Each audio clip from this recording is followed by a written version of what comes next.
घर तो बना लिया, अब सैनिटरी और इलेक्ट्रिक सामान कहां से खरीदें? चिंता सता रही है तो आइए अब श्री आदित्य सैनिटरी पर। सैनिटरी के साथ यहाँ इलेक्ट्रिकल्स की सभी वस्तुएं भी मिल जाएंगी। श्री आदित्य सैनिटरी अब अपने नए स्थान सेक्टर 14 सवीना में आ गया है। इस विशाल शोरूम में सैनिटरी की सभी वस्तुएं देश की लीडिंग कंपनीज जैगुआर, सेरा, जल आदि कंपनियों के प्रोडक्ट्स की विशाल रेंज आपको यहाँ मिलेंगी। साथ ही अब गोल्ड मेडल कंपनी के सभी इलेक्ट्रिकल्स प्रोडक्ट की विशाल रेंज भी यहाँ देखने को मिल जाएंगी। अधिकृत विक्रेता gold medal switches and systems. हमारा शोरूम पता है Savina sector 14, 100 feet road, Udaipur.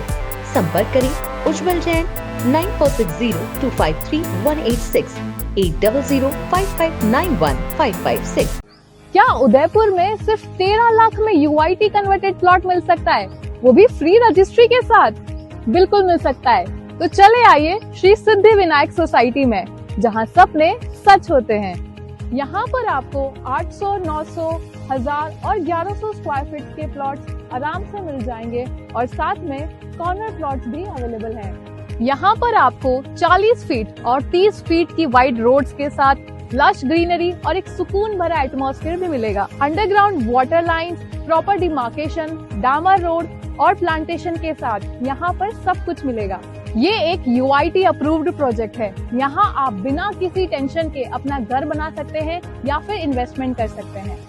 Society का लोकेशन भी परफेक्ट है। 150 फीट झाड़ोल हाईवे के पास और अमरगढ़ होटल से सिर्फ 7 मिनट दूर। स्कूल और कॉलेज भी बिल्कुल वॉकिंग डिस्टेंस पर है।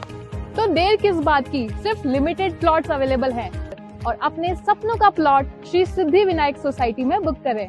हमारा पुराना प्रोजेक्ट श्री सिद्धि विनायक विहार ऑलरेडी सक्सेसफुली कंप्लीट हो चुका है, जहां फैमिलीज खुद के घर बना के ऑलरेडी रह रहे हैं। यहाँ आप घर बनाएं या फिर फ्यूचर के लिए इन्वेस्ट करिए। अफोर्डेबल रेट्स पर प्रीमियम लोकेशन का फायदा उठाएं। आपका इंतजार खत्म होता है यहाँ श्री सिद्धि विनायक सोसाइटी में।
प्रधानम सर्वधर्माणां जैनम जयतु शासनम, जैनम जयतु शासनम, जैनम जयतु शासनम।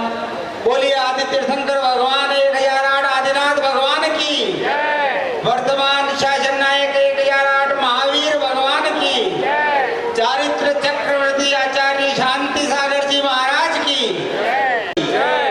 हमारे सबके हृदय में विराजमान परम पूज्य गुरुदेव राष्ट्र संत मनोज्ञाचार्य पुलक सागर जी महाराज की। सम्मानित महानुभाव, आइए बढ़ते हैं इस 20वें सोपान दिवस पर गुरुदेव की छवि का चित्र अनावरण एवं उसके सम्मुख दीप प्रज्वलित कर इस माहौल को ज्योतिर्मय, प्रकाशमान, देदीप्यमान और ज्वाजल्यमान बनाने के लिए हमारे बीच विराजमान राष्ट्रीय सेवक संघ उदयपुर के सभी सम्मानित महानुभावों को आदरणीय पारजी सिंह भी आमंत्रित कर रहे हैं। संघ के सभी पदाधिकारीगण, हमारे विभाग संचालक जी श्रीमान हेमेंद्र जी सिमाली से अनुरोध करता हूँ वो पधारे मंच पर दीप प्रज्वलन करने के लिए। हमारे महानगर के संचालक जी श्रीमान गोविंद जी अग्रवाल से अनुरोध करता हूँ कि वह भी पधारे। श्रीमान धनराज जी भाई साहब विभाग के प्रचारक के नाते दायित्ववान हैं, उनसे भी मैं आग्रह करता हूँ पधारे। श्रीमान नारायण जी भाई साहब हमारे महानगर के प्रचारक के नाते दायित्ववान हैं, सभी अनुरोध करता हूँ वह पधारे। श्रीमती अलका जी मोदरा भारतीय जनता पार्टी महिला मोर्चा की पूर्व प्रदेश की अध्यक्ष, उनसे मैं अनुरोध करता हूँ वह पधारे। और श्रीमान सुशील जी मुंद्रा जो हमारे अलका जी के घर से हैं, मैं सुशील जी सामाजिक कार्यकर्ता है, तो उनसे भी अनुरोध करता हूँ वह पधारे। और राजकुमार जी साहब फतावत पधारे सम्मान के नाते। और इधर से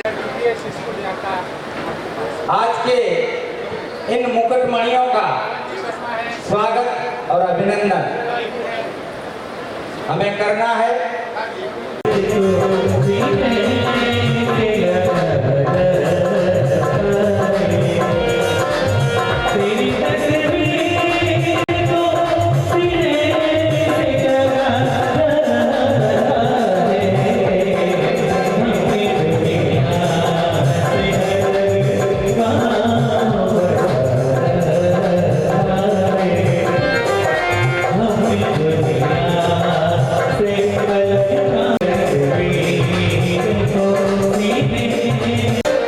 सभी मुकुटमणियों का अतिथि के रूप में स्वागत और अभिनंदन करने के लिए सादर आमंत्रित कर रहा हूं। अंजना जी गंगवाल और रेणु जी अजमेरा पधारे एवं हमारे मुकुटमणि अतिथियों का स्वागत और अभिनंदन करें।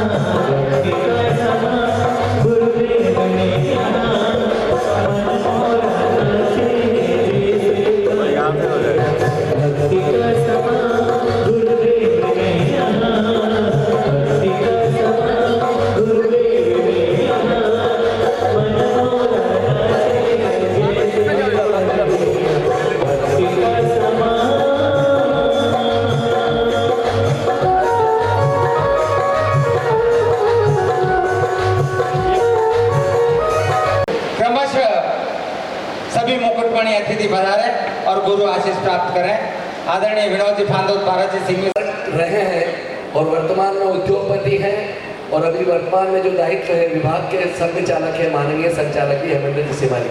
माननीय गोविंद जी अग्रवाल प्रसिद्ध उद्योगपति है, बीपीएस स्कूल जो चलता है उसके मुख्य करता रहता है, और हमारे माननीय नगर के महानगर के संघ चालक जी हैं। मैं निवेदन कर रहा हूँ हमारे विभाग के प्रचारक राष्ट्रीय स्वयंसेवक संघ माननीय धनराज भाई साहब से निवेदन करता हूँ वो पधारे, गुरु आशीष प्राप्त करें। विभाग के प्रचारक के नाते दायित्ववान हमारे महानगर के प्रचारक माननीय नारायण जी भाई साहब पधारे, हमारे महानगर के प्रचारक का दायित्व निर्वहन कर रहे हैं, अपना घर बार सब छोड़कर राष्ट्र हित में कार्य कर रहे हैं। नीलम जी ये ले लो।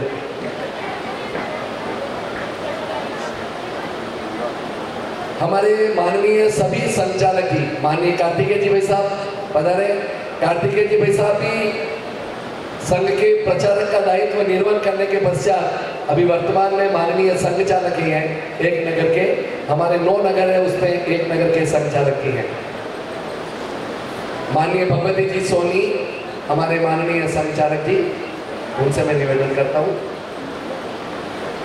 हमारे समाज के गौरव हमारे ही अपने माननीय संचालक जी दीपक जी गोदा, इनके पिताश्री ख्याली जी गोदा जो पूरे देश के अंदर विश्व हिंदू परिषद के राष्ट्रीय अध्यक्ष का दायित्व का निर्वहन किया, और उनके सुपुत्र नीलकमल इधर माननीय हीरालाल जी सोनी हमारे एक नगर के नगर संचालक जी, हीरालाल जी सोनी।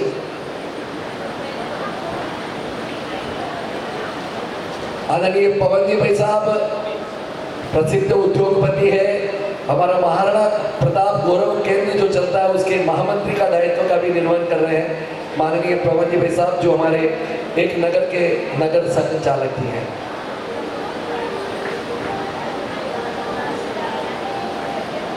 आज के इस कार्यक्रम में सम्मानित अतिथि के नाते हमारी पूर्व महापौर प्रसिद्ध उद्योगपति का दायित्व भी निर्वहन करती है, हर वक्त हर समय समाज के लिए कार्यरत है माननीय रजनी जी डांगी।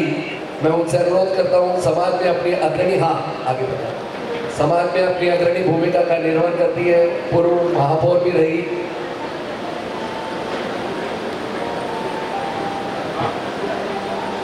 प्रसिद्ध उद्योगपति हमारे उदयपुर के अंदर अलंकार ज्वेलर से बहुत ही प्रसिद्धि प्राप्त की माननीय मोहन जी माखीजा साहब समाज सेवी है, वह भी आज के कार्यक्रम के सम्मानित अतिथि हैं। मैं मोहन जी भाई साहब से अनुरोध करता हूं गुरु आशीष प्राप्त करें।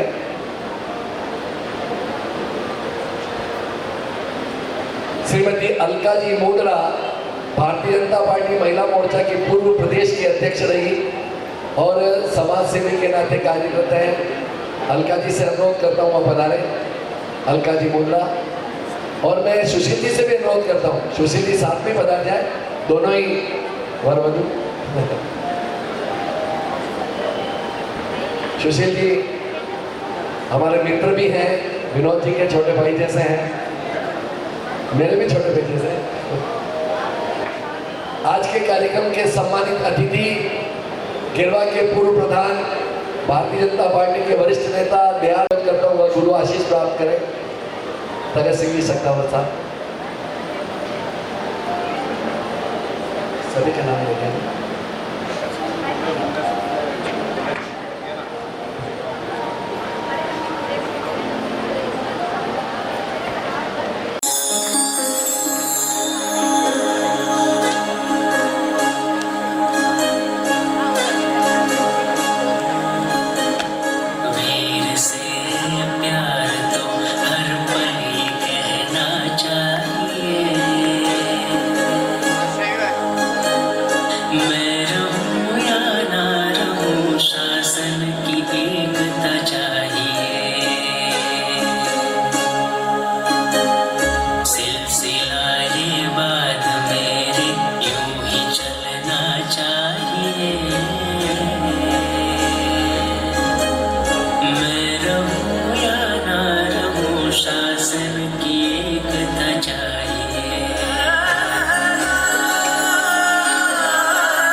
छत भी बनवाई, पुलक सागर अंतर्यामी है, कृपा करने में नामी है। जिस दिन से ये हाथ है सर पे दुख नहीं आया है, जो कुछ भी पाया है मैंने तुमसे पाया है।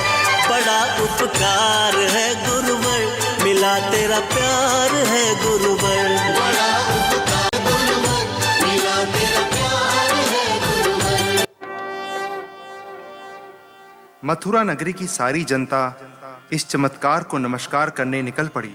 कर नाचत गावत सत नर नारी, घूमी घूमी जीना जी का छोरी चाली, खुशी खुशी मुख में हंसी भरी मुस्काए अलवेली। तुम्हारी छवि भाई मारी सखिया ने, अनुभूति सुख की उनमें समाई, कर्ज के पिचकारी मारी सर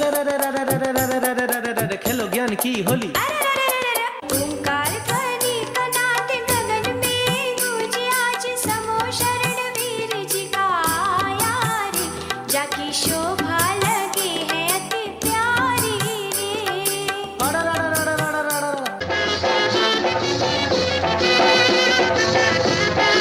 मन में बोल मन का मोर पपिया बोले,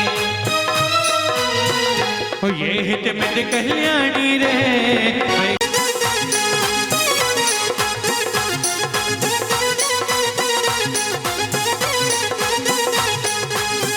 ओ चलो चलो रे शरण में लग रहे गुरुवर को दरबार, चलो चलो रे।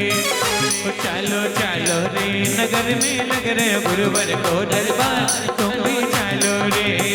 ओ तुम भी चलो रे, तुम भी चलो रे, तुम भी चलो रे, तुम भी चलो रे। ओम नमः सिद्धेभ्यः, ओम नमः सिद्धेभ्यः, ओम नमः सिद्धेभ्यः। यदर्शा भावेन प्रमुदितमना दर्दर्यः, क्षणादासीत् स्वर्गी गुणगणकन्द्र सुखनिधि, लवन्ते सद्भक्ता शिव सुख समाजं किमु तदा। महावीर स्वामी नयन पथगामी भवतु मे, महावीर स्वामी नयन पथगामी भवतु मे, महावीर स्वामी नयन पथगामी भवतु मे। प्रथम तीर्थंकर शिवदेव भगवान की, भगवान महावीर स्वामी की, परम पूज्य गुरुदेव आचार्य श्री पुष्पदंत सागर जी मुनि महाराज की, अहिंसा परमो धर्म की। बोलिए भारत गौरव राष्ट्र संत मनोज्ञाचार्य गुरुदेव श्री पुलक सागर जी महाराज की जयकारा गुरुदेव का, बोले समस्त आचार्य संघ की।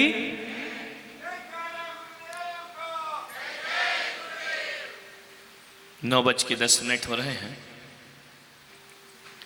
प्यारी प्यारी भव्य आत्माओं,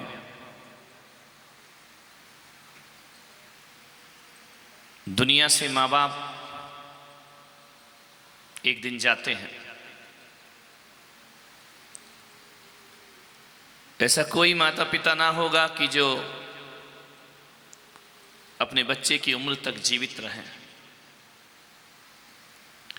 वो आते हैं, एक नई पीढ़ी तैयार करते हैं और दुनिया से विदा हो जाते हैं। एक नई समाज का निर्माण करके जाते हैं, नए भारत का निर्माण करके जाते हैं। अपने जीवन की समस्त थाती अपने बच्चों को सौंप करके जाते हैं। यह सनातन परंपरा रही है। किसी के भी माता पिता जिंदगी भर साथ नहीं रहा करते हैं। लेकिन एक बात याद रखो कि जब कोई माँ बाप दुनिया से जाते हैं, गरीब से गरीब माँ बाप भी अपने बच्चों को कुछ ना कुछ देकर जरूर जाते हैं। हमारे माता पिता भी गए, हम भी जाएंगे, आप भी जाओगे। प्रकृति का यही नियम है कि जो आएगा वो दुनिया से एक दिन जाएगा। लेकिन कुछ लोग ऐसे होते हैं जो जाने से पहले ऐसे काम कर जाते हैं कि मर के भी अमर हो जाते हैं। और कुछ लोग ऐसे होते हैं जो मरे मरे से जीते हैं, मरे मरे से बढ़ते हैं और मरे मरे से दुनिया से विदा हो जाया करते हैं। कुछ ऐसा करके जाओ। मरना तो सबको है, लेकिन मरने से पहले हमारी कृत्य ऐसा होना चाहिए कि लोग हमें याद करें हमारे मरने के बाद। कुछ ना कुछ अपनी औलाद को जरूर देते। आप भी दे के जाओगे, दे जाओगे कि सब बटोर के ले जाओगे? कितना नादान है आदमी, सब कुछ बटोरने में लगा है, खाली हाथ जाने के लिए ध्यान रखना है। सब बटोर रहा है, जाना कैसा है? खाली हाथ। एक बात याद रखना, कुछ ऐसा दे करके जाओ आने वाली पीढ़ी को, कुछ ऐसा सौंप करके जाओ इस दुनिया को कि आने वाले कल के लिए दुनिया जीने लायक हो। ध्यान रखना, ऐसा ना हो कि जवान आदमी भी आत्महत्या की बात करे, आत्महत्या के विचार लाए। कुछ ऐसा दाना देना कि आने वाली दुनिया जी सके और कह सके हमारे पुरखों ने, हमारे पूर्वजों ने हमें कुछ ना कुछ जरूर ऐसा दिया है जो हमारे जीने का बहाना बन जाया करता है। मान्यवर, जिंदगी बहाने के लिए जिया करते हैं, जीता कौन है मान्यवर? जो आया है जीना है, लेकिन कुछ ना कुछ जीने के बहाने होना चाहिए। एक बात याद रखना, एक दीपक को फूंक मार करके बुझा सकते हो, एक दीपक को फूंक मार करके बुझा सकते हो, लेकिन एक बात याद रखना, एक अगरबत्ती को फूंक मार करके नहीं बुझा सकते हो। ध्यान रखना है, हजारों आंधी तूफान भी अगरबत्ती को नहीं बुझा सकती है।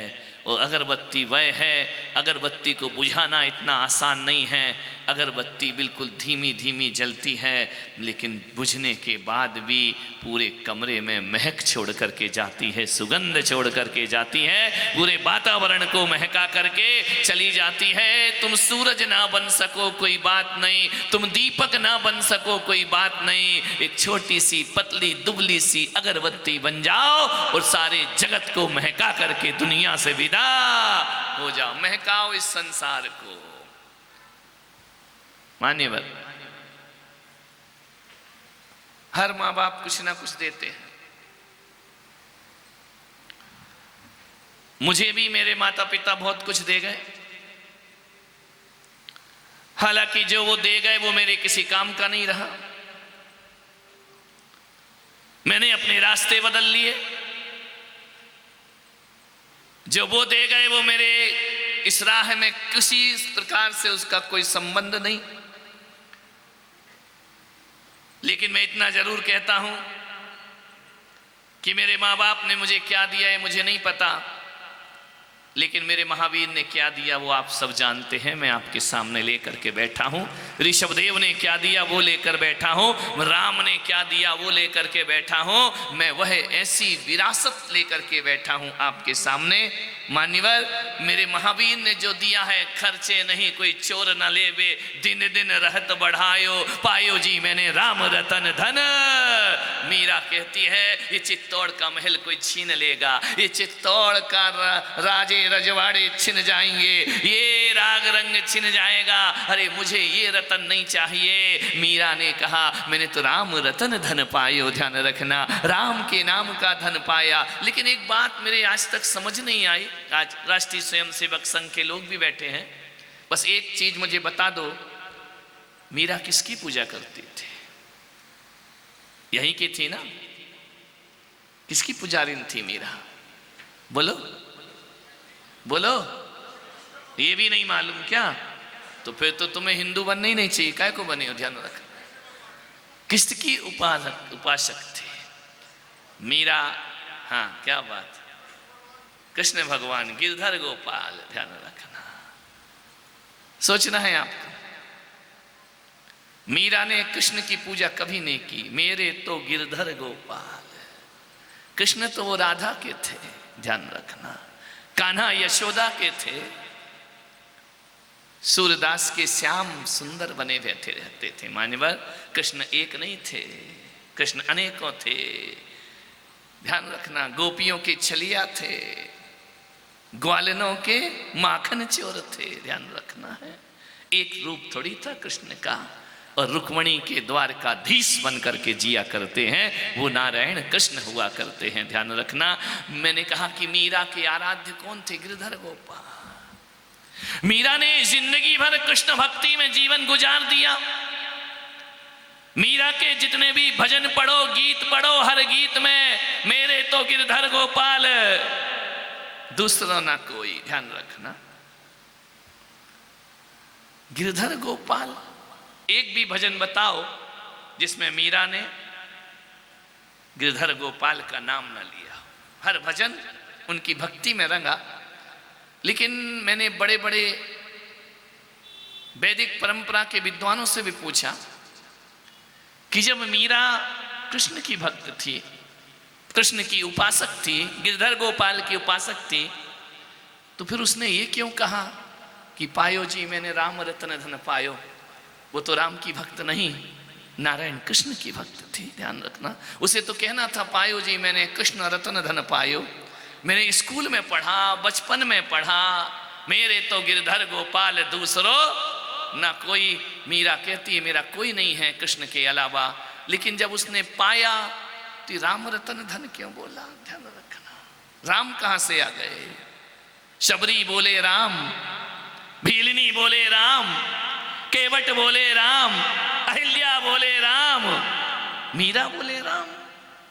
मेरे दिमाग में प्रश्न कौंधते रहा। एक पूरे जितने भी भजन उठा के देखना, मीरा के हर भजन में गिरधर गोपाल है। केवल एक भजन ऐसा है जिसे उन्होंने राम का नाम लिया है, ध्यान रखना।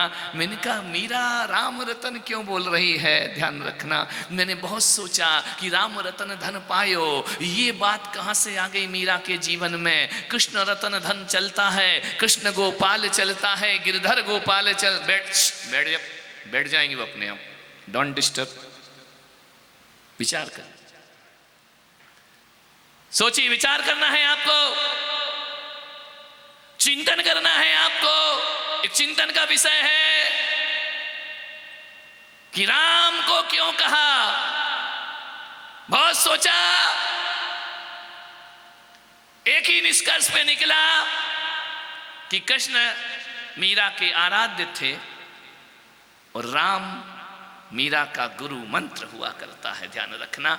मीरा ने कहा वस्तु अमोलक दी मोरे सदगुरु, कर कृपा अपनायो, पायो जी मैंने राम रतन धन। राम शब्द उसके गुरु ने दिया था, ध्यान। वस्तु अमोलक दी मेरे सदगुरु, खर्चे नहीं कोई चोर न लेवे, दिन दिन रहत बढ़ायो, पायो जी मैंने राम रतन धन। एक ही भजन में राम को याद किया है मीरा ने, ध्यान रखना है। तो वो इसलिए किया है कि मेरे आराध्य तो नारायण कृष्ण हुआ करते हैं, मेरे आराध्य तो गिरधर गोपाल होते हैं, लेकिन राम मुझे मेरे गुरु ने गुरु मंत्र प्रदान किया है, ध्यान रखना। गुरु मंत्र वस्तु, ऐसी अमोलक वस्तु मुझे मेरे गुरु से प्राप्त हुई है, ध्यान रखना है। मान्यवर, आपसे मेरा निवेदन है, ये विरासत है, ये संस्कृति है, ये भारत का चिंतन है, ये सनातनी परंपरा है, ध्यान रखना। ये भारत के सदगुरु और संतों से मिला हुआ ज्ञान हुआ करता है। मान्यवर, आपसे मैं निवेदन करता हूं, आपसे मैं आग्रह करता हूं कि आप भी जब इस धरती से जाओ, मीरा को सदगुरु ने राम मंत्र दिया, तुम्हारी औलाद तुम्हें क्या कह के याद करेगी, ध्यान रखना। मान्यवर, कि मेरे माँ बाप क्या देगा? ये पत्थर के, कंकड़ पत्थर के ठीकरे, ये मकान, ये रुपया, ये पैसा, ये जायदाद, ये दे करके गए हैं। अरे मेरे भाई, बड़े बड़े महल खंडर हो गए हैं, ध्यान रखना है। चित्तौड़ में जाके देखो, महल खंडर हो गया है, बड़े बड़े किले खंडर में तब्दील हो गए हैं। ये हमारी विरासत नहीं होना चाहिए। मान्यवर, आज से आपसे मैं निवेदन करता हूँ, आपसे आग्रह करता हूँ, मैं भी आपको इस चातुर्मास में, मैं इस उदयपुर के चातुर्मास में, मैं आपका माता पिता भले ना हो, लेकिन मैं महावीर का पुत्र हूँ, ऋषभदेव का पुत्र हूँ। मैं भी कुछ ना कुछ विरासत तुम्हें दे करके जरूर जाऊंगा। और एक बात याद रखना, मैं आज तुम्हें अपनी वसीयत बांटने को बैठा हूँ, क्योंकि ज्ञान गंगा अब समापन की ओर है, और समापन के ओर के बाद मुझे कुछ ना कुछ तुम्हें जरूर देना चाहिए। तुमने अपना चित्त दिया है, तुमने अपना वित्त दिया है, तुमने अपना समय दिया है, तुम टाउन हॉल में आकर के बैठे हो, उसके बदले मैं भी तुम्हें कुछ ना कुछ देना चाहता हूं। ध्यान रखिए, बिना दिए ज्ञान गंगा का समापन नहीं होगा, ध्यान रखना है। हम कहते हैं कि गुरु दक्षिणा मांगी जाती है, लेकिन जैन दर्शन कहता है कि गुरु दक्षिणा नहीं लेता, वो शिष्यों की झोलियों को भर दिया करता है, यही उसकी गुरु दक्षिणा हुआ करती है। मान्यवर, मैं आपसे निवेदन कर रहा हूं, मेरे पास भी कुछ वसीयत है, लेकिन मेरी वसीयत में वो नहीं है जो तुम चाहते हो। मेरी वसीयत में कुछ नसीहतें हैं, ध्यान रखना। और जो उन नसीहतों को स्वीकार कर लिया करता है ना, मैं कहता हूं कि संतों की नसीहत से बड़ी वसीयत दुनिया में कोई दूसरी नहीं हुआ करती है। ध्यान रखना, मेरी नसीहतों को स्वीकार कर लो। ध्यान रखना, जो मैं दे रहा हूं उसे जीवन में संभालने का प्रयास करो। रोज मैं तुम्हें देने का प्रयास कर रहा हूं। इस 27 दिवसीय ज्ञान गंगा महोत्सव में मैं रोज तुम्हें सिवा नसीहत के और क्या देता हूं। मैं इतना ही तो कहता हूं, जिंदगी से सावधान हो जाओ। कैसी जिंदगी जी रहे हो और कैसा जीवन जीना चाहिए। मेरी वसीहतों में कुछ नसीहतें हैं मेरे भाई। हमने भी भगवान महावीर की उस नसीहतों को स्वीकार किया है। 2600 वर्ष के बाद भी भगवान महावीर की उस विरासत को लेकर के हम जी रहे हैं अपने जीवन में मान्यवर। और एक बात याद रखना, सपूत कौन होता है? जो अपने माँ बाप की दी हुई वसीयत की वृद्धि करता है। पहली बात तो जो संभाल के रखता है वो सपूत होता है, और दूसरी बात जो उसमें वृद्धि करता है वो सपूत हुआ करता है। और जो अपने पूर्वजों की वसीयतों को बर्बाद कर दिया करते हैं विषय भोग में, ध्यान रखना वो सपूत नहीं कपूत हुआ करते हैं। मैं आपसे निवेदन करता हूँ, मैं आपसे बड़ी विनम्रता से आग्रह करता हूँ कि 2600 वर्ष के बाद हमने भगवान महावीर की नसीहतों को स्वीकारा है, उनकी वसीयत को स्वीकारा है। और स्वीकारा ही नहीं है मेरे भाई, दिनों दिन हम संतों ने भगवान महावीर की वसीयत में बढ़ोतरी की है। ध्यान रखना, उसमें वृद्धि की है, उसे बढ़ाने का प्रयास किया है। साधु साध्वी के रूप में बढ़ाया है, तुम जैसे श्रावकों के रूप में बड़ा। लोग बोले आप इतना जोर जोर से बोलते, इतना गला फाड़ते हो, काय के लिए फड़ाते हो? मैंने कहा मेरे बाप की विरासत बर्बाद ना हो जाए इसलिए मुझे चिल्लाना पड़ता है। ध्यान रखिए, इसलिए मुझे जोर जोर से आवाज लगाना पड़ता है, क्योंकि आज की दुनिया प्रजातांत्रिक दुनिया है। ये नीचा नहीं सुनती, ये ऊंचा सुना करती है। ध्यान रखना, सरकारें बहुत ऊंचा सुना करती हैं। एक व्यक्ति बोले इतने जोर से क्यों बोलते हो? अरे मैंने कहा धीरे से कान में गलत बात बोली जाती है और छाती ठोंक कर तो सत्य बोला जाता है। ध्यान रखना है, मैं सत्य बोला करता हूँ, कोई गलत काम थोड़ी बोल रहा हूँ, अच्छी चीजें बोल रहा हूँ। आपसे मेरा निवेदन है, एक ही आग्रह मैं आपसे करना चाहता हूँ। एक व्यक्ति आए, बोले आपका गला दुखने लगता होगा बोलते बोलते। हाँ, तो मैंने कहा क्या करेगा? बोले मुझे आप पे बड़ी दया आती है। मैंने कहा तुझे दया माया नहीं आती, तू बदमाश आदमी है दुनिया का सबसे बड़ा। तो बोले कि आप में आपका गला दुखता होगा। तो मैंने कहा एक काम कर, पैर दुखता है तो पैर दबाने आता है, सिर दुखता है तो सिर दबाने आता है, और गला दुख रहा है तो क्या सोच रहा गला दबाने को आएगा? ध्यान रखिए, मान्यवर आपसे निवेदन है। मैंने कहा तेरी तकलीफ मेरा गला नहीं है, तेरी तकलीफ ये है कि जब पुलक सागर बोलता है तो गोदी का बच्चा भी टकटकी लगाकर यहाँ देखा करता है। और यदि मैं धीरे धीरे बोलूं, ऐसे बोलूं जैसे लोरी गा रहा हूं, तो एक हाथ तो लटक जाएगा, सो जाएगा, महिलाएं घर की बात कर लेंगी। और जब मैं बोलता हूं तो किसी को भी बात करने की फुर्सत नहीं मिला करती है। इसलिए मैंने कहा मैं लोरियां नहीं सुनाता, मैं दिव्य नाद किया करता हूं, मैं दिव्य ध्वनि सुनाया करता हूं। ध्यान रखिए, धीरे काहे को बोलूं भाई? विचार करिए, क्यों धीरे बोलूं? कौन सा गलत काम बोल रहा हूं मैं? जो भी बोलूंगा आगम की ओट में बोलूंगा और डंके की चोट में बोलूंगा। ध्यान रखिए, इस भारत को बचाना है, संस्कृति को बचाना है, सभ्यता को बचाना है। मान्यवर, मैं कोई गीत गाने नहीं आया हूं, मैं कोई कवि नहीं हूं कि तुम्हें कोई कविता सुनाओ। मैं ललकारूंगा, मैं झिझोड़ूंगा, मैं पुकारूंगा।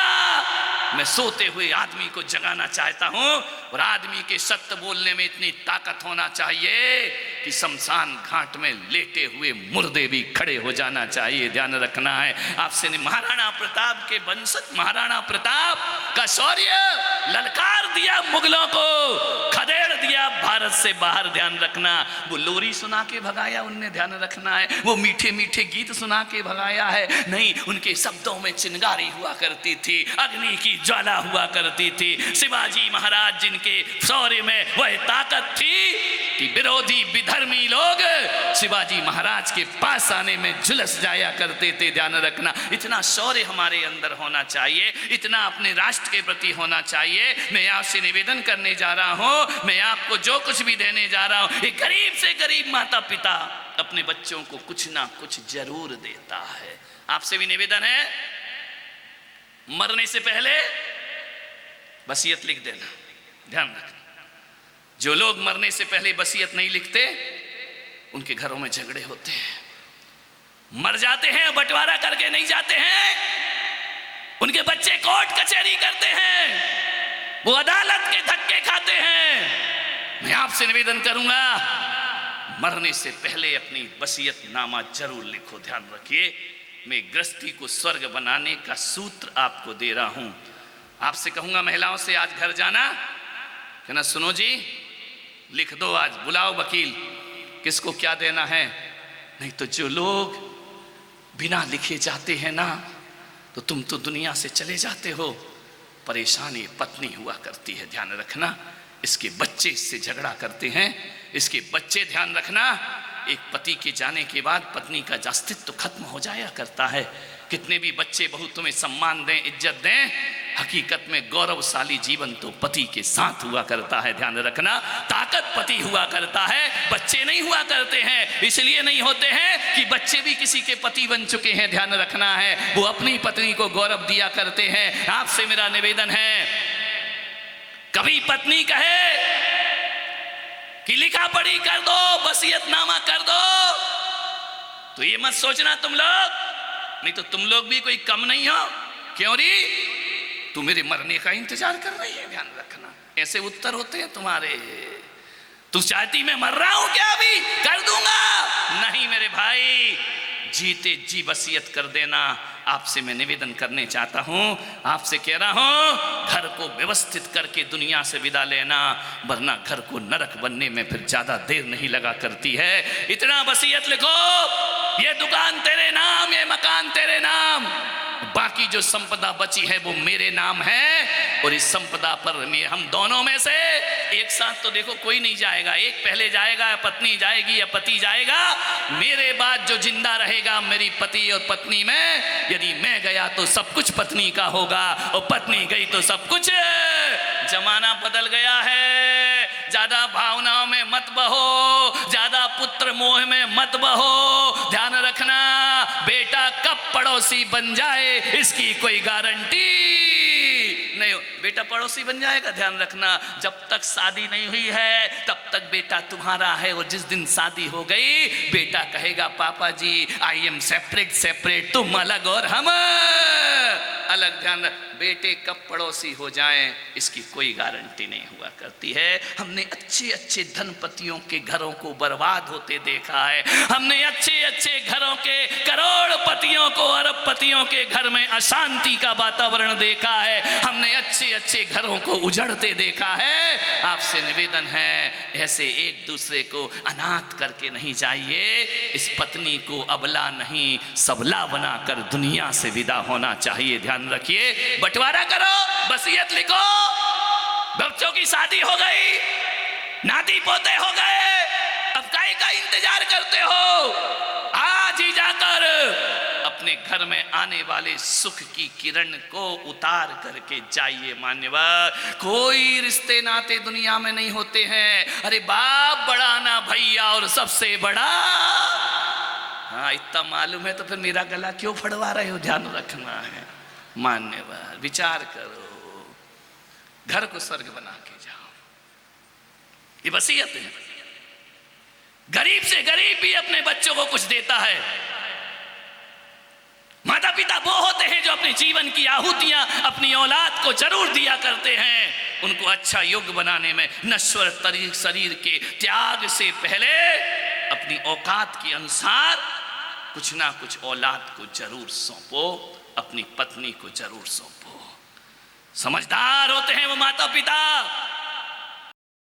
जो वक्त से पहले घर को व्यवस्थित कर जाते हैं।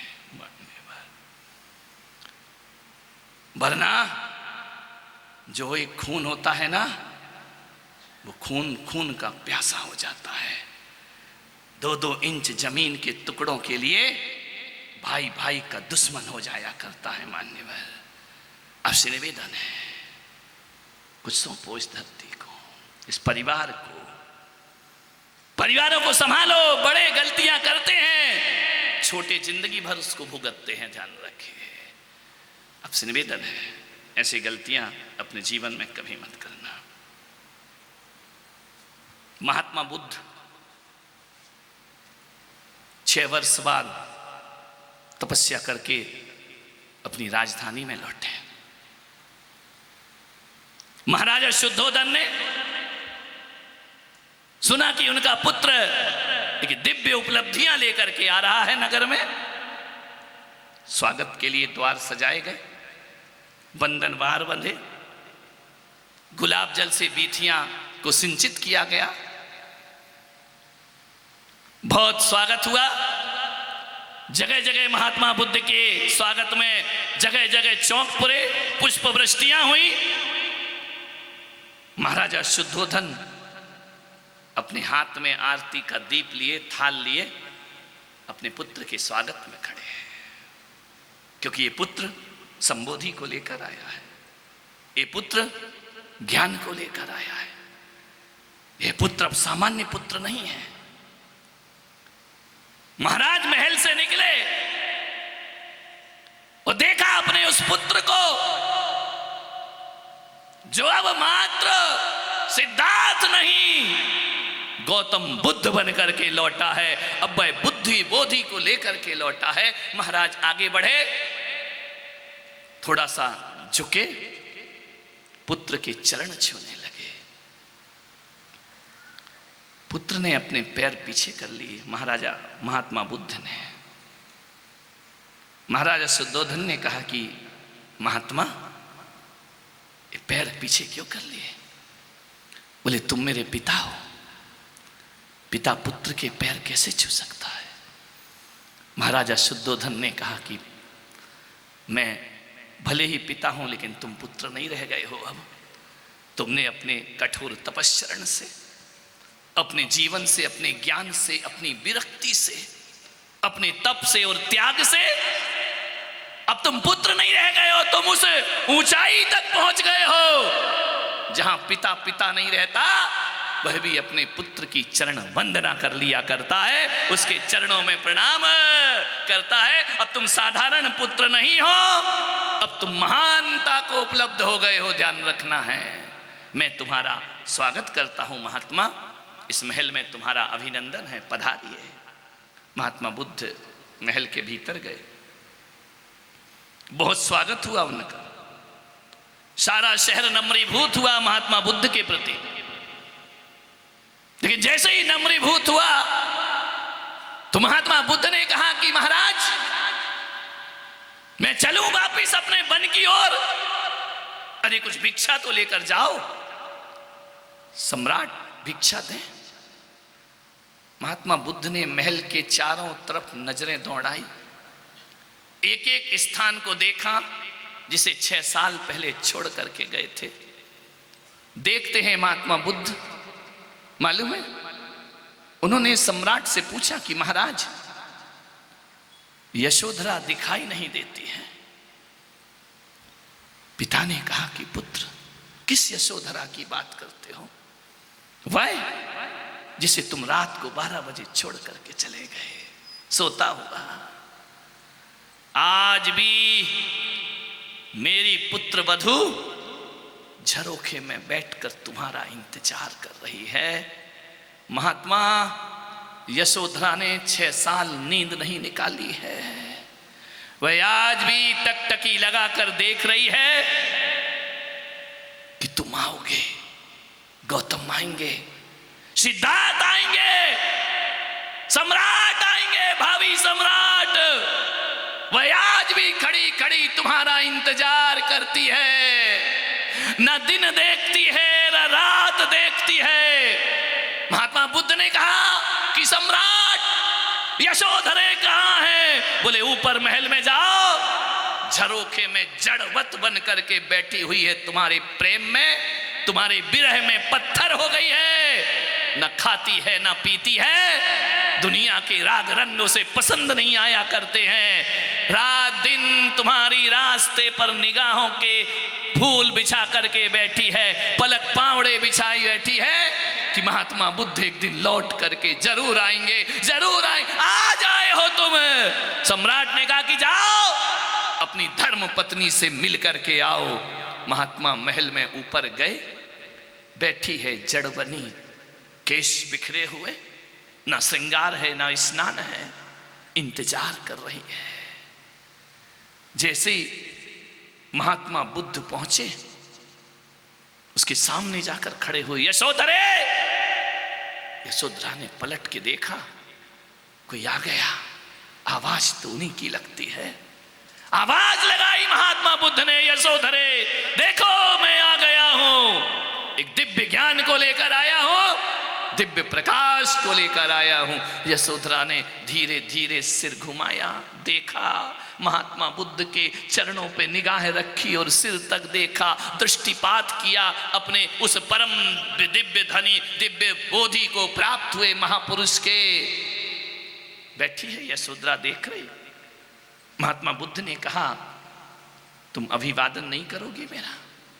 किस बात का अभिवादन? तुम मेरा स्वागत नहीं करोगे? मैं 6 वर्ष के बाद अपने जीवन के आत्म तत्व को लेकर लौटा हूं। यशोधरा ने कहा, मैं नहीं करूंगी तुम्हारा स्वागत, मैं तुम्हारा कोई अभिवादन नहीं करूंगी। दुनिया की नजरों में तुम भगवान बन गए होगे, दुनिया की नजरों में तुम बोधि को प्राप्त बोधि सत्व महात्मा बुद्ध बन गए होगे, मेरी नजरों में तुम एक अपराधी हो। मैं तुम्हें कभी माफ नहीं करूंगी, अपनी जिंदगी में ध्यान रखना है। तुमने जो मेरे साथ किया है, मैं नहीं कहूंगी कि तुम्हें सत्य मिला है, तुम पलायनवादी हो, तुम जिम्मेदारियों से दूर भागे हो। महात्मा बुद्ध खड़े हैं, मौन हैं, शब्द नहीं निकल रहे हैं। तुमने एक नारी के साथ, अबला के साथ अपराध किया है, मैं तुम्हारा स्वागत नहीं कर सकती हूं। दुनिया की नजरों में महान बन जाओ, मेरी नजरों में महात्मा कभी नहीं बन सकते आप। मेरी नजरों में एक धोखेबाज इंसान के अलावा तुम कुछ नहीं हो। करो तपस्या जंगल में, देखो महात्मा बुद्ध, 12 वर्ष से मैं झरोखे में बैठी हूं, ना मैंने अन्न खाया, ना पानी पिया, ना मैंने केस संवारे हैं। बताओ महात्मा बुद्ध, एक बात बताओ मुझे, तुम्हारी तपस्या बड़ी है या यशोधरा की तपस्या बड़ी है? कौन तप कर रहा है, कौन विरह की अग्नि में जल रहा है? तुम भगवान ढूंढने चले हो?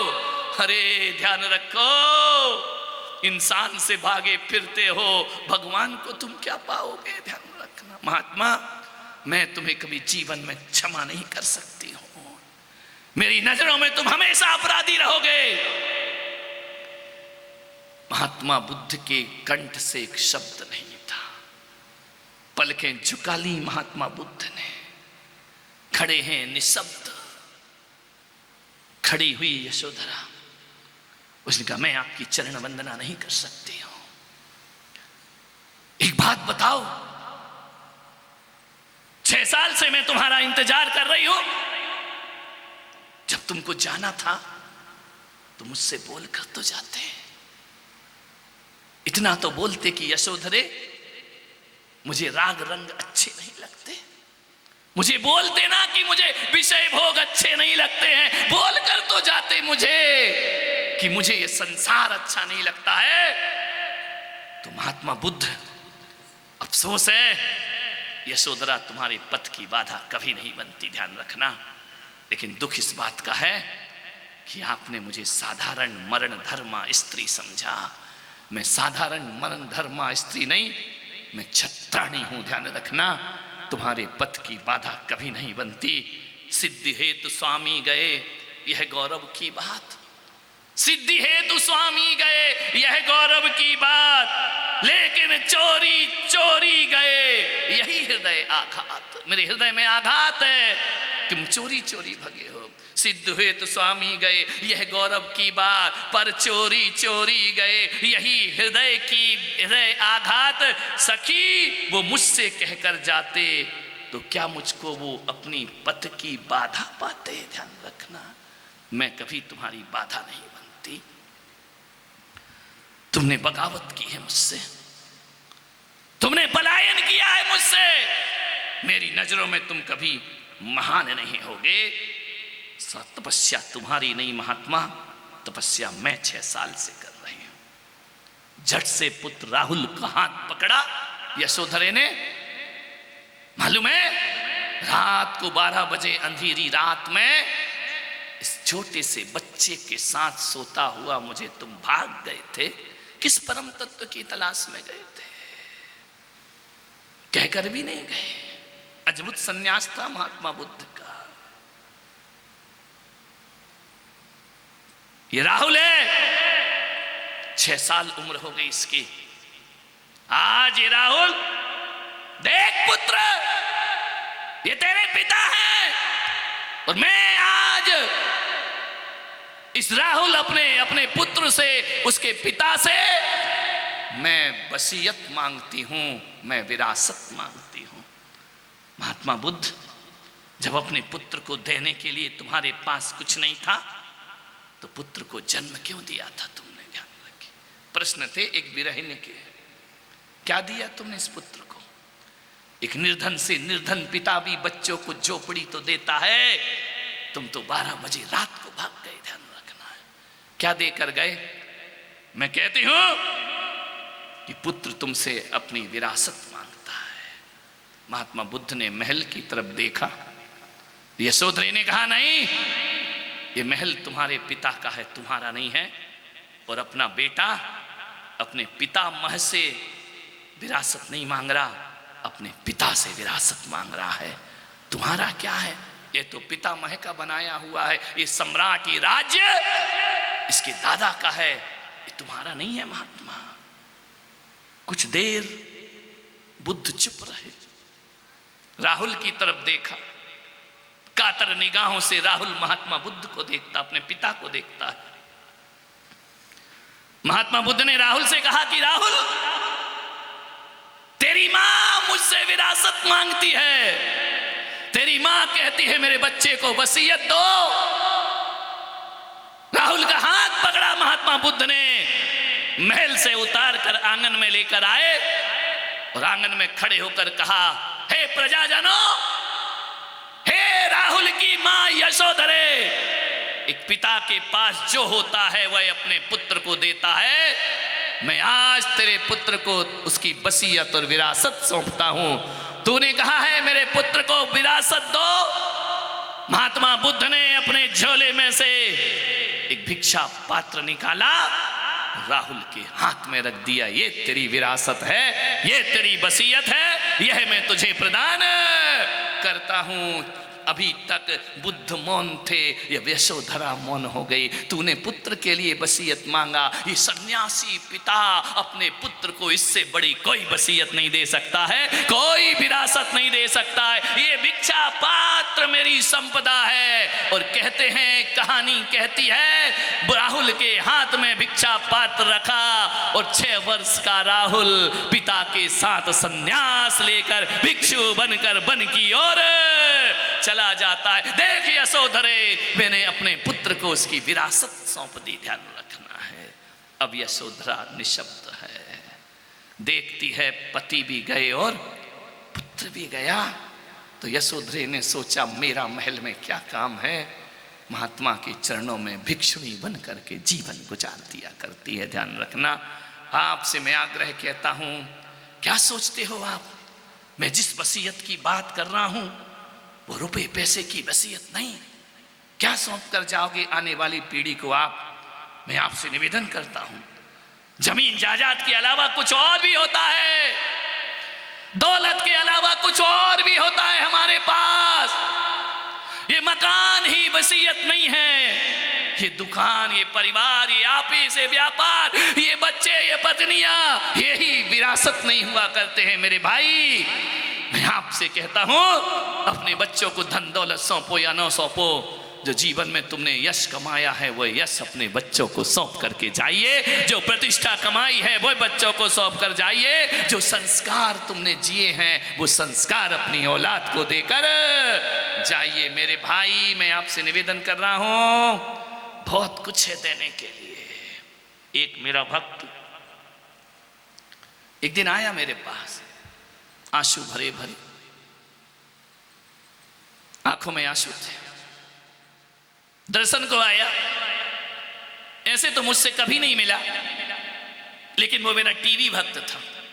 टीवी देख देख करके, मेरे विचारों को सुन सुन करके उसने मेरा शिष्यत्व स्वीकार कर लिया। वह मुझे ही याद करता, मेरी माला जपता, मेरे प्रवचनों को रोज सुनता और एक दिन उसने एक सौगंध उठा ली कि अब मैं सच्चाई और ईमानदारी का जीवन जीऊंगा, मैं कभी कोई रिश्वत नहीं लूंगा, कभी कोई गलत काम नहीं करूंगा, 2 वक्त की रोटी जिससे मिल जाए ऐसी जिंदगी को गुजारूंगा।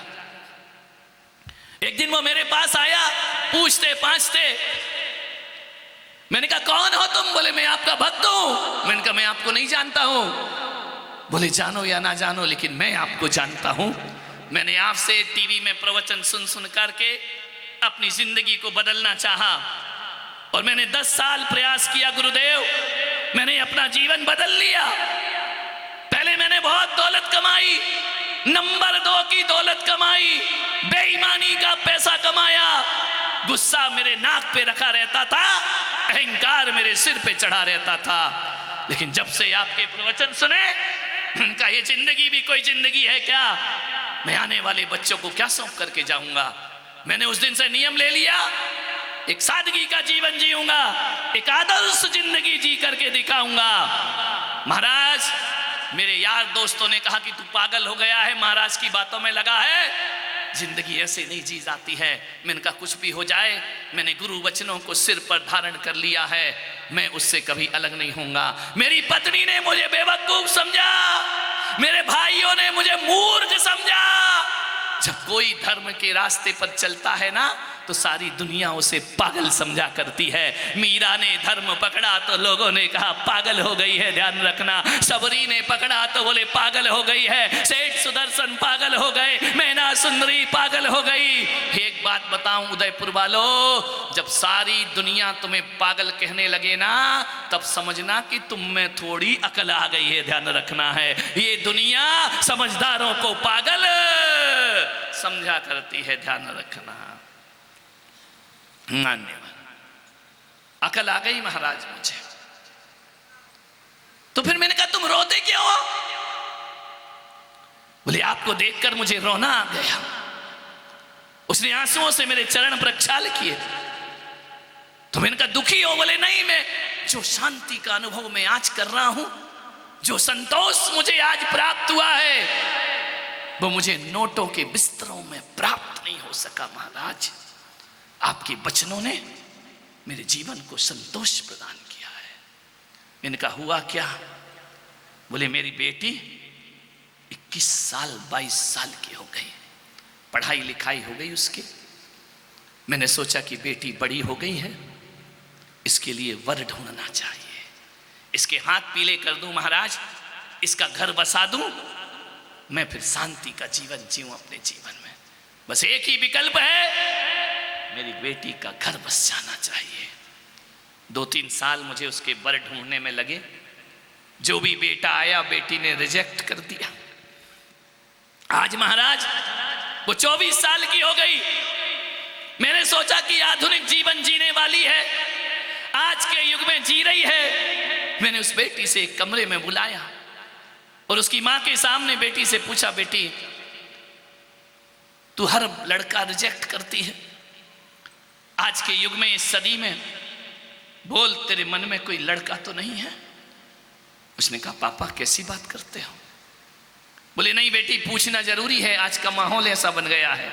पहले तो लड़कों को पता ही नहीं रहता था और शादी हो जाती थी, आजकल तो माँ बाप को पूछना पड़ता है कि तेरे मन में कोई ऐसा लड़का तो नहीं है? उसने कहा नहीं पिताजी, मैंने कॉलेज में पढ़ाई की है, ये सब नहीं सोचा। बोले कोई लड़का, कोई दोस्त, कोई यार? बोले कोई नहीं मेरा। और एक बात याद रखना पिताजी, आप जिस गुरु के प्रवचन सुनते हो, मैं भी उन गुरु का प्रवचन सुनती हूं। मैं अपने जीवन में कभी ऐसी गलती नहीं कर सकती हूं। बाप ने कहा मुझे संतोष मिला। बेटी तेरी शादी तो करना है। बेटी ने नजरें झुका ली। बेटी एक बात बता, तेरे दिमाग में कोई नहीं? बोले कोई नहीं। चल एक बात तो और बता दे, किससे शादी करेगी? इंजीनियर से, डॉक्टर से, सीए से, एमबीए पास से, बिजनेसमैन से, राजनेताओं से? किससे शादी करेगी? उसने कहा पापा मैंने ये भी नहीं सोचा कि मुझे किससे शादी करना है। तेरे दिमाग में ख्याल नहीं आया तेरा जीवन साथी कौन होगा? नहीं सोचा पापा। तो किससे शादी करेगी? बोले जिससे आप करा देंगे। बोले बेटा 21वीं सदी में ऐसे शब्द सुनना, सौभाग्यशाली बाप होगा जिसकी ऐसी बेटियां हुआ करती हैं, वरना बेटियां तो काला मुंह करके भाग रही हैं। बाप जिंदगी भर इज्जत बनाता है और बेटी काला मुंह करके विधर्मियों के साथ भाग जाया करती है, ध्यान रखना। मान्यवर बहुत पुण्य कमाए होंगे जिसकी बेटियां कहें कि मेरे पापा के जैसा करेंगे। बेटा एक काम कर, कुछ तो बता, तुझे कैसा वर चाहिए? बोले पापा मैं कुछ नहीं बता सकती हूँ, इस बारे में मैंने 24 साल में कभी सोचा भी नहीं है, मुझे कैसा वर चाहिए। बिजनेसमैन बोले चलेगा, सर्विस क्लास बोले चलेगा, मेरी कोई चॉइस नहीं है, मैं किसी से भी, बोले गांव में बोले वहां भी कर लूंगी, शहर में वहां भी शादी कर लूंगी, कहीं भी कर लेगी। बाप की आंखें भर आई कि बेटी आज की 21वीं सदी में सीता जैसी बेटियां भी हमारे घर में पैदा हुआ करती हैं। मान्यवर हर बेटियां खराब नहीं होती, कई ऐसी होती हैं जो माँ बाप का सिर गर्व से ऊंचा उठा दिया करती हैं, ध्यान रखना है। उसने कहा गांव में भी कर लूंगी, शहर में भी कर लूंगी, मेरी कोई चॉइस नहीं है। पिता ने कहा फिर भी बेटा कुछ तो बता ताकि मुझे ढूंढने में आसानी हो जाए। बहुत जिद करी पिता ने, तब बेटी ने कहा अपने माँ बाप से कि मम्मी जब पापा जिद ही कर रहे हैं तो मैं बताती हूं मैं कैसा लड़का चाहती हूं। बोले कैसा? बोले जब ज्यादा जिद कर रहे हो तो मैं बताती हूं मेरी चॉइस क्या है, मेरी ख्वाहिश क्या है। बोले बताओ बेटा। माँ ने समझा अभी तक झूठ बोल रही थी, इसके मन में जरूर कोई लड़का होगा, ध्यान रखना। उसने कहा माँ एक बात ध्यान रख, मैं आज अपनी चॉइस बताती हूँ और अपने पिता से नाग्रह करती हूँ कि ऐसा लड़का मिले तो लेकर जरूर आना। पिता ने कहा बता बेटा कैसा लड़का चाहिए तुझे? बोले मुझे ऐसा लड़का चाहिए, ऐसा लड़का चाहिए जिसका स्वभाव मेरे पापा के जैसा हो, जिसका आचरण मेरे पापा के जैसा हो, जिसका चरित्र मेरे पापा जैसा हो और जिसका व्यवहार मेरे पिता की तरह, जो सादगी का जीवन जीता हो, जो संतों के प्रति समर्पित रहा करता हो, जिसके पास आचरण हो, चरित्र हो। पापा फिर वो गोरा है तो भी चलेगा और काला है तो भी चलेगा, गांव में है तो भी चलेगा और शहर में है तो भी चलेगा। उसने कहा बेटा मेरे जैसा व्यवहार वाला। बोले मेरा व्यवहार तो लोग कहते हैं मैं पागल हूं, मैं मूर्ख हूं, मैं पिछड़ा आदमी हूं। बोले पापा नहीं, मैं ऐसा वर चाहती हूं जिसका नेचर पापा जैसा हो। वो आदमी मेरे पास रोया, बोले महाराज मैं आज इतने संतोष को प्राप्त हुआ कि जो प्रतिष्ठा मैं भले सारे देश में अपनी प्रतिष्ठा नहीं कमा पाया, लेकिन अपनी औलाद की नजरों में मैं आदर्श पुरुष बन करके जिया। इससे बड़ा सुख संसार में कोई दूसरा, मैं औलाद की नजरों में तो इज्जत पा गया, वरना दुनिया में उदयपुर वालों ऐसे लोग होते हैं जो मंचों पे माला पहनते हैं और घर में 2 कौड़ी की इज्जत नहीं हुआ करती है। ध्यान रखना परिवार उसे सम्मान की नजरों से नहीं देखा करता है। सारी दुनिया की मालाएं किसी काम की नहीं, ये स्वागत सत्कार किसी काम के नहीं। मैं कहता हूं कि हजारों में सम्मान पाने से अच्छा घर के 4 सदस्यों में इज्जत कमा के दिखाओ, तुम्हारा जीवन सार्थक। और घर में ही इज्जत नहीं है, दिया तले अंधेरा। ध्यान रखिए आज मैं खुश हूं महाराज, मैं सोच रहा हूं कि टाटा बिरला अंबानी ये कोई नहीं है मेरे सामने। मैं अपनी बेटी की नजरों में एक आदर्श पिता बन करके खड़ा हो गया। ध्यान रखिए मान्यवर, आपसे निवेदन है, ये है विरासत बच्चों को सौंपने वाली, ये है वसीयत बच्चों को सौंपने वाली। मैं आपसे निवेदन करना चाहता हूं, मैं आपसे आग्रह करना चाहता हूं, ध्यान रखना क्या पूंजी है तुम्हारे पास? रुपए पैसे की, आदर्शों की पूंजी नहीं है। डॉक्टर साहब ने इस देश को ऐसी विरासत दी है, डॉक्टर हेडगेवार ने, गुरुजी ने ऐसी विरासत सौंपी है कि हमारे देश का सच्चा सिपाही राष्ट्रीय स्वयंसेवक दल बन करके खड़ा हुआ है, ध्यान रखना है। संघ वो है, ये राजनीतिक संगठन नहीं है। जब जब देश पर आपदा आई, संघ जाके खड़ा होता है सहायता के लिए। कहीं भूकंप हुआ, संघ जाकर के खड़ा हो गया। मान्यवर, ये पद प्रतिष्ठा के भूखे लोग नहीं हैं मान्यवर, ये भारत माता के सच्चे सपूत हुआ करते हैं, ध्यान रखना। इन्होंने अपने घर के चूड़ी सिंदूर की परवाह नहीं की, लेकिन भारत माता की मांग की और स्वाभिमान की परवाह कोई करता है तो राष्ट्रीय स्वयंसेवक संघ हुआ करता है मान्यवर। संघ ना होता तो भारत के क्या हाल होते, ध्यान रखना। हमें भी हमारे देश से खदेड़ दिया जाता, ध्यान रखिए। संघ वो है, जब युद्ध होता है, जंग छिड़ती है ना, और जब 26 जनवरी की परेड के लिए सेना सीमा पर खड़ी रहती है तो नेहरू जी कहते हैं कि परेड तो होगी, स्वाभिमान तो दिखाना पड़ेगा।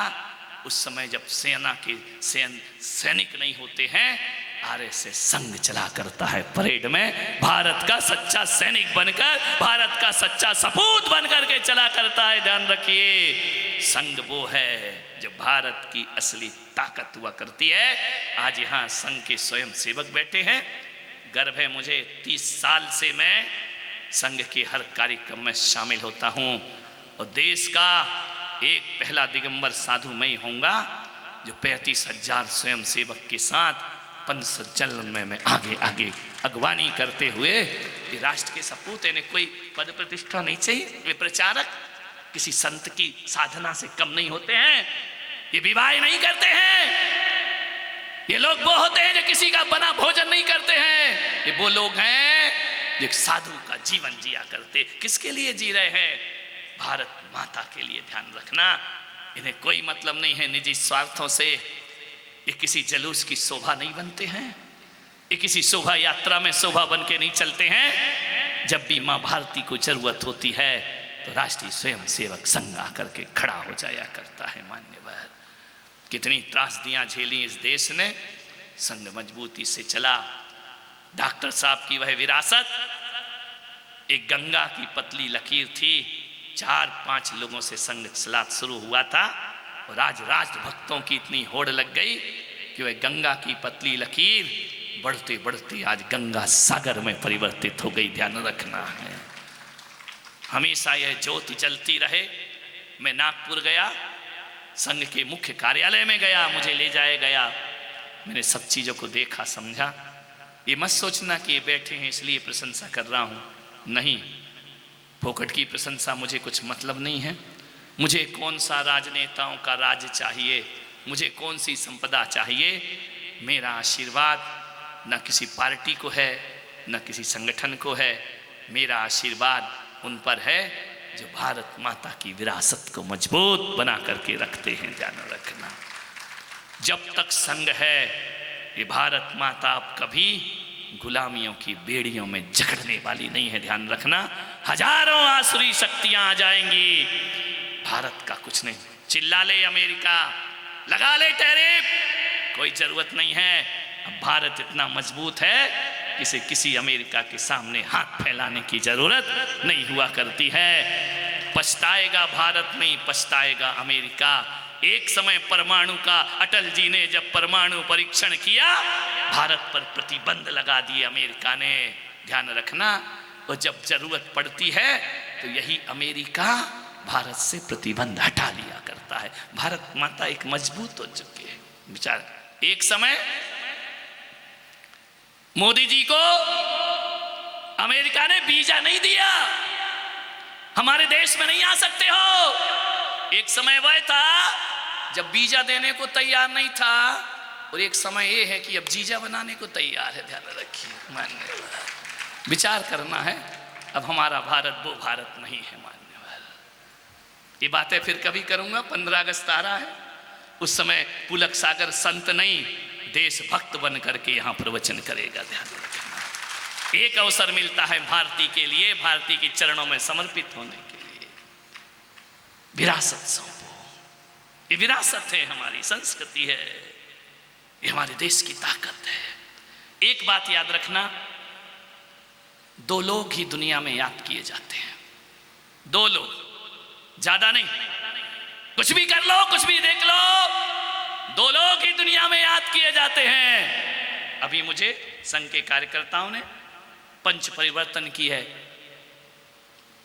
क्या कहूं इसे, किताब कहूं या ग्रंथ कहूं? ध्यान रखना, जब संघ के लोग लिखते हैं तो वो किताब नहीं, भारत माता का ग्रंथ बन करके प्रस्तुत होता है। पंच परिवर्तन, राष्ट्र, प्रकृति, समाज, परिवार, आत्मबोध। आत्मबोध तो इस देश के प्राण हुआ करते हैं, पुनर्जन्म पे विश्वास करते हैं हम। और कहता है हमारा देश का अध्यात्म, नैवं छिद्रंति शस्त्राणि नैवं दहन्ति पावकः। मैं अजर अमर तत्व हूं, मैं मरता नहीं हूं। ध्यान रखना, दो लोग याद किए जाते हैं, दो ही लोग बस।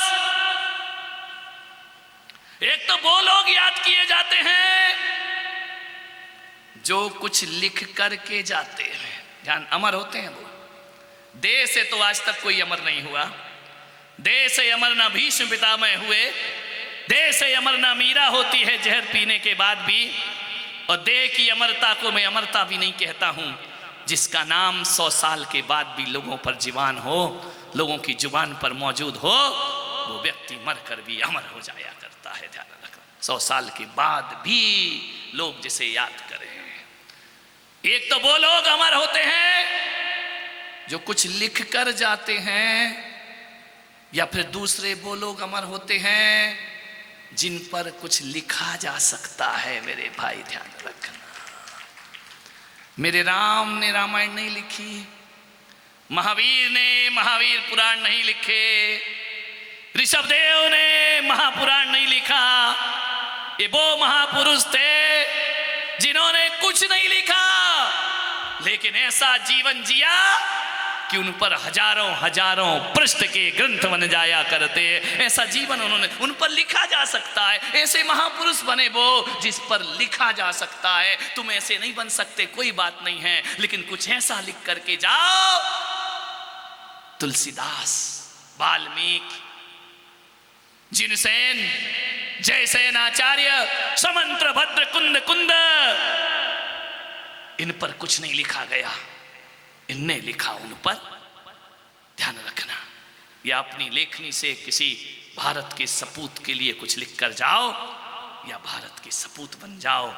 तीसरी कोई चीज, ये दौलत, ये रुपया, ये पैसा, कुछ नहीं याद रहेगा। ध्यान रखना है, अमर बनना है तो दो चीज याद करके जाओ। मानने, एक व्यक्ति आया, बोले महाराज आप कहें तो एक पेन बनवा दूं जिसमें आपकी फोटो हो। मैंने कहा क्या होगा उससे?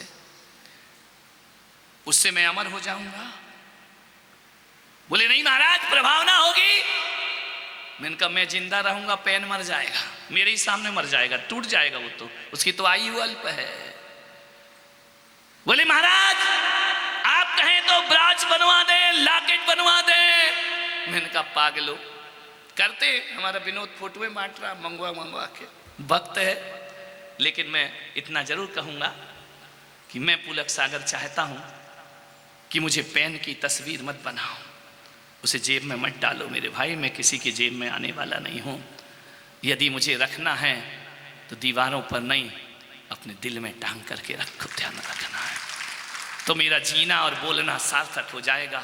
दीवार पे लटक गए तो क्या हुआ, दीवार पे तो मुर्दों की तस्वीर भी लटका करती हैं। ध्यान रखना है, उससे कुछ जीवन में क्रांति नहीं हुआ करती है। मान्यवर, एक मेरा भक्त है, उसने कहा महाराज मुझे एक ऐसी फोटो दे दो जिसमें आप गुस्सा कर रहे हो। उनका मतलब क्या? बोले आंख दिखा रहे हो, क्रोध कर रहे हो, ऐसी फोटो दे दो मुझे। मैंने कहा क्या करेगा? बोले अपने ऑफिस में लगाऊंगा। मैंने कहा ऑफिस में गुस्से वाली, मुझे रावण बनाएगा क्या तुम? बोले नहीं महाराज प्लीज मुझे ऐसी बहुत गुस्से वाली फोटो दो। मुस्कुराहट वाली तो हर कोई लेते हैं, मैं आपकी गुस्से वाली फोटो अपने ऑफिस में लगाना चाहता हूं। मैंने कहा क्यों? बोले जब भी मैं ऑफिस में बैठकर कोई गलत काम करूं तो मुझे लगे मेरे गुरुजी गुस्सा कर रहे हैं, मुझे गलत काम नहीं करना चाहिए, ध्यान रखना। जब जब आपका चेहरा गुस्से का देखूं तो लगना चाहिए कि महाराज नाराज हो रहे हैं। मैंने कहा एक काम कर, पेन में मेरी फोटो मत लगा, मेरे से एक पेन लेकर जा और एक कसम खा, इस पेन से मैं किसी का शोषण नहीं करूंगा, किसी के अधिकारों को छीनूंगा नहीं। इस पेन से जो लिखूंगा वो आदर्श की बातें लिखूंगा, इस पेन से देशद्रोह की बात नहीं लिखूंगा, इस पेन से मैं हमारे शहीदों के नाम के गीत लिखूंगा। ध्यान रखना है, आतंकवाद की बात नहीं, आदर्शवाद की बात लिखूंगा। मैंने कहा ये पेन तेरे लिए बहुत बड़ा वरदान बनकर के साबित हो जाएगा। मान्यवर, आपसे निवेदन है, समय हो रहा है आपका, कुछ ऐसा करो, कुछ ऐसा करो अपने जीवन में। सूरज ना बन पाए तो बनकर दीपक जलता जा, फूल मिले या अंगारे, सच की राहों पे चलता जा, सच की राहों पे चलता चल। ध्यान रखिए, सत्य की राहों पे चलो। जिंदगी बहुत छोटी है, लेकिन छोटी सी जिंदगी भी बहुत कुछ हमारे जीवन में कर सकती है। आग्रह है, समय हो रहा है आपका, इतना ही मेरा निवेदन है। जीवन को औरों के लिए भी लगाने का प्रयास करो। मधुबन खुशबू देता है, सागर सावन देता है, जीना उसका जीना है, जो औरों को जीवन देता है, मधुबन खुशबू देता है।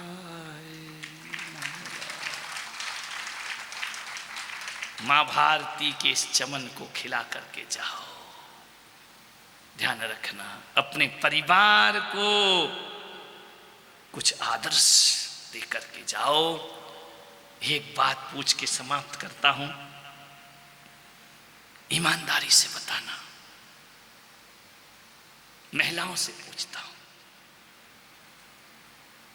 ईमानदारी से बताना कि यदि आज तुम्हारी मृत्यु हो गई तो तुम्हारा पति दूसरी शादी करेगा या नहीं? ईमानदारी से, ईमानदारी से, दिल से बोलो, कर लेगा? ये विश्वास अर्जित किया तुमने अपनी जिंदगी में। एक भी खुल के नहीं बोल पा रही है, बोले बदमाश है, कर लेगा। एक जगह मैंने पूछा तो एक महिला खड़ी हुई, बोली अभी मर गई तो कर लेगा, लेट मरी तो शायद। मैंने कहा उसमें भी शायद लगा रही है? बोले हमने बूढ़ों बूढ़ों को शादी करते देखा है। ध्यान रखना, मान्यवर, यदि आपकी पत्नी ये कहती है कि मेरा पति दूसरी शादी कर लेगा, तो तुमने कोई आदर्श स्थापित नहीं किया है। उदयपुर के पुरुषों, ऐ मर्दों, अपनी पत्नी को इतना विश्वास दिलाओ कि तू रहे या ना रहे, हम तेरे सिवा किसी और के नहीं होंगे। ध्यान रखना है, इतना विश्वास दिलाओ। आज घर में जाके एक ड्रामा करना नहीं, तुम ड्रामा करने में माहिर हो वो सिखाना नहीं पड़ेगा मुझे। घर में जाना, मर जाना नहीं, हकीकत में नहीं। मेरा चौमासा बर्बाद मत करना। घर में जाना, एक कमरे में लेट जाना, लाइट बंद कर देना, रात को रोक लेटे रहना, और एक दिमाग में डायरी और पेन रखना और उसमें सोचना कि मैं मर गया हूं, मैं मर गया हूं, मैं मर गया हूं। मुर्दा कैसा लेटता है, हाथ पैर ढीले कर देना, श्वास कम कर देना, ज्यादा कम नहीं है ना, श्वास रोक लेना थोड़ी सी, और सोचना बैठ करके कि यदि मैं मर गया तो मेरे लिए कौन हकीकत में रो रहा है और कौन दिखावे में रो रहा है। अपने फैमिली को देखना, बड़ा बेटा हकीकत में रोएगा, नहीं नहीं 2 मिनट, 2 दिन, 3 दिन। छोटा वाला, अरे वो तो और शैतान है, वो क्या रोएगा मेरे लिए। बड़ी बहू नहीं, पत्नी 12 दिन, 13 दिन। सोचना, विचार करना, कौन ईमानदारी से रोएगा। हकीकत में बताना, बिलख बिलख के कौन रोएगा। कौन है जो अपने घर में तुम्हारे बाद खुशियां नहीं मनाएगा। कौन है जो सहनाई में नहीं झूमेगा तुम्हारे जाने के बाद। एक बार सोचना, सोचना। आप मृत्यु को प्राप्त हो गए, अर्थी बन रही है, लोग रो रहे हैं, वो ध्यान रखना, सवेरे सवेरे मरना। रात मरोगे तो सवेरे तक रोएगा कौन। आज तक तो हमने ये भी सुना है कि आजकल रोने वाले भी किराए पे आने लगे। बहुत लफड़ा हो गया है। मैं दिल्ली चतुर्मास करने गया, बोले महाराज संडे के संडे प्रवचन करना। मैंने कहा क्यों? बोले दिल्ली वालों को संडे ही मिलता है, बाकी समय नहीं मिलता है। और दिल्ली तो ऐसी है महाराज कि यहाँ तो लोग प्रार्थना करते कि संडे कोई मरे तो 4 साथ में तो होंगे, वर्किंग डे में मरे तो कोई साथ भी होने वाला नहीं है। मैंने कहा संडे के संडे प्रवचन? बोले हाँ। मैंने कहा कल ये कहने तो नहीं आओगे कि महाराज संडे के संडे आहार करना, बाकी समय हमारे पास फुर्सत नहीं है, ध्यान रखना है। मान्यवर जमाना बदल गया है, आपकी मृत्यु हो गई, आपके प्राण निकल गए, आप लेटे हैं, सपोज करो, ध्यान करो, मेडिटेशन करो, मृत्यु का बोध करो, सोचते रहो मेरी काया पड़ी है, मेरा शरीर पड़ा है, घर देख रहा है, दीवारें देख रही हैं, पर्दे झांक रहे हैं, फर्नीचर मुस्कुरा रहा है, पत्नी रो रही है, बच्चा रो रहे हैं। थोड़ी देर बाद आपका अंतिम संस्कार हो गया। अंतिम संस्कार होने के बाद बड़े हुए सर्व ऋतु मंदिर के विलास के उस ऊपर के हाल में उठावना चल रहा है। सारी समाज इकट्ठी हो गई है। अब बोला जा रहा है कि भाई साहब सांत्वना पत्र पढ़ो, 2 शब्द पढ़ो इनके लिए। एक बार बताओ, एक बात बताओ, तुम्हारे लिए जो भी माइक में बोला जाएगा कितने मिनट? बोलो ईमानदारी से, कितने मिनट बोलेंगे? तुम मर गए, ड्रामा में मर गए, शोक सभा चल रही है, बड़े बड़े अधिकारी आएंगे, बोलेंगे। राजकुमार जी कितने मिनट बोल पाएंगे? बोलो, 1 मिनट, 2 मिनट, कुछ ज्यादा होगा तो खींच तान के वो तो 5 मिनट बोलने जाएगा, सुनने वाला उठ ही जाएगा, ध्यान रखना है। मान्यवर, यदि आपको 5 मिनट भी आपके लिए बोलना भारी पड़ रहा है तो समझना आपने सही जिंदगी नहीं जी है। और मैं पुलक सागर कहता हूं कि तुम्हारे लिए 2 मिनट बोलना भी भारी होता है, क्योंकि तुमने ऐसा कर क्या लिया है जो तुम्हारे लिए 10 मिनट बोले आदमी। और कोई मुझसे कहे कि महावीर पे बोलो तो पूरी जिंदगी कम पड़ जाएगी, लेकिन महावीर के ग्रंथ पूरे नहीं होते हैं। कोई मुझसे कहे कि राम पे बोलो तो इतना बोला जा सकता है, इन पे इतना बोला जा सकता है कि 1000 पृष्ठ के ग्रंथ भी छोटे। मान्यवर, 10 मिनट अच्छा सुनने के लिए पूरी जिंदगी अच्छे काम करना पड़ते हैं। जब 10 मिनट कोई ईमानदारी से तुम्हारे लिए अच्छा बोल पाता है, मेरे भाई, क्या किया है कि लोग वो ये बोलेंगे हाँ आदमी बहुत अच्छा था, चला गया, कल तक तो तुम्हारे लिए कह रहा था धरती का बोझ कब उठेगा, परेशान कर रहा, पूरे मोहल्ले के उलाहने आते हैं, अच्छा है निपट गया, मन में ये चल रहा है, मन में ये चल रहा है, ऊपर ये चल रहा है, बहुत अच्छे अच्छे लोगों को आदमी भगवान जल्दी उठा लेता है। मन में तो लगा अच्छा मरा, परेशान कर रखा था। ये जिंदगी का मानचित्र है हमारी, ये जिंदगी का चरित्र है हमारा। मान्यवर, मैं आपसे निवेदन करना चाहता हूं बड़ी विनम्रता के साथ। एक बात एक सासुओं से भी कहना चाहूंगा, क्या तुम्हारी बहू ईमानदारी से कह सकती है, छाती पे हाथ रख करके बोलना कि हर जन्म में मुझे ऐसी सासू मिलना चाहिए? बोल सकती है? बोल सकती है? बोलो, तालियां मत बजाओ मेरे भाई। यदि सासू ने ऐसा जीवन जिया होगा तो कहेगी हर जन्म में मुझे ऐसी सासू मिलना चाहिए। ललिता पवार बनकर जियोगी, बहू कहेगी आज के बाद दोबारा ये कभी मिलना नहीं चाहिए, ध्यान रखना। मान्यवर, क्या आपकी पत्नी ईमानदारी से कहेगी कि हर जन्म में तुम मेरे पति हो? नहीं कहेगी दिल से। एक से मैंने कहा कि 7 जन्मों का रिश्ता होता है पति पत्नी का।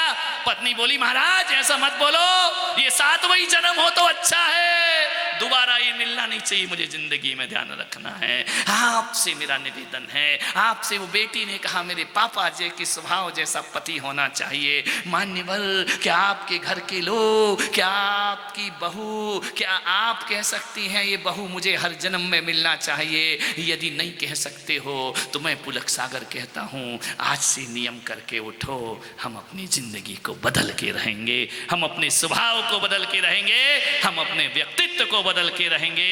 तारी दुनिया कहे कि हर जन्म में मुझे तुम्हारे जैसा जीवन साथी मिलना चाहिए। मान्यवर, आपसे निवेदन है, व्यवहार बदलो, आचरण बदलो। धन दौलत ही विरासत नहीं होती, चारित्र भी विरासत हुआ करती है, ध्यान रखना। कल रक्षाबंधन का पर्व है, राखी का त्योहार, अद्भुत त्योहार होगा। यहाँ अद्भुत कल्पना की जा रही है।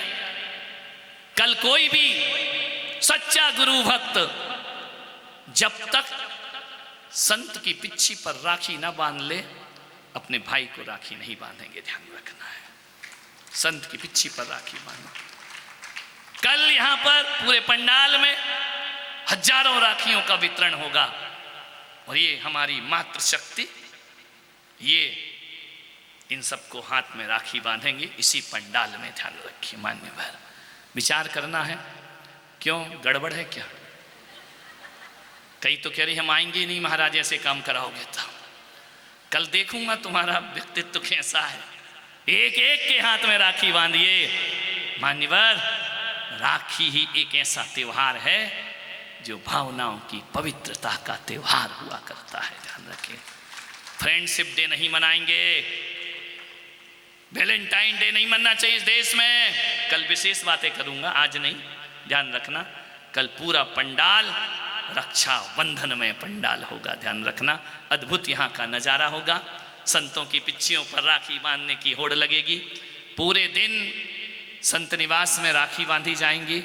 कल का त्योहार ऐसा बना दो, ऐसा लगे ये रक्षाबंधन का नहीं, ये दीपावली का त्योहार हमारे जीवन में फिर से पहले आ गया, वक्त से पहले। कल सुबह उपस्थित हों, हजारों राखियाँ यहाँ पर मिलेंगी। मैं बड़े सम्मान और प्रेम से श्री हेमेंद्र जी श्रीमाली RSS विभाग संचालक, उनको बहुत बहुत आशीर्वाद प्रदान करता हूँ। श्रीमान गोविंद जी अग्रवाल नगर संघ संचालक। जब संघ आके बैठता है तो मुझे ऐसा लगता है कि मैं हकीकत में हिंदुस्तान के बीच आकर के बैठा हूँ। आशीर्वाद प्रदान करता हूँ, इसी तरह से राष्ट्रभक्ति से ओत-प्रोत रहो, भारत माता तुम पर नाच करे, बहुत बहुत आशीर्वाद देता हूँ। जवानी के ज्ञान से सुझे लो कालो, सोवाणी मस्तक धरूं सदा देखो तो, ये जिनवाणी भारती तो ही जपो दिन रहे, जो तेरा शरणा गए सो पावे सुचे। नमोकार, जिन्हें नमोकार नहीं आता है अपने भगवान का नाम लो।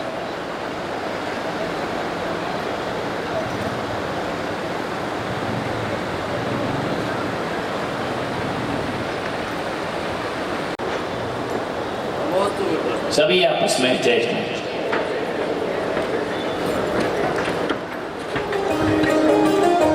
निवेदन के रूप में सूचना श्री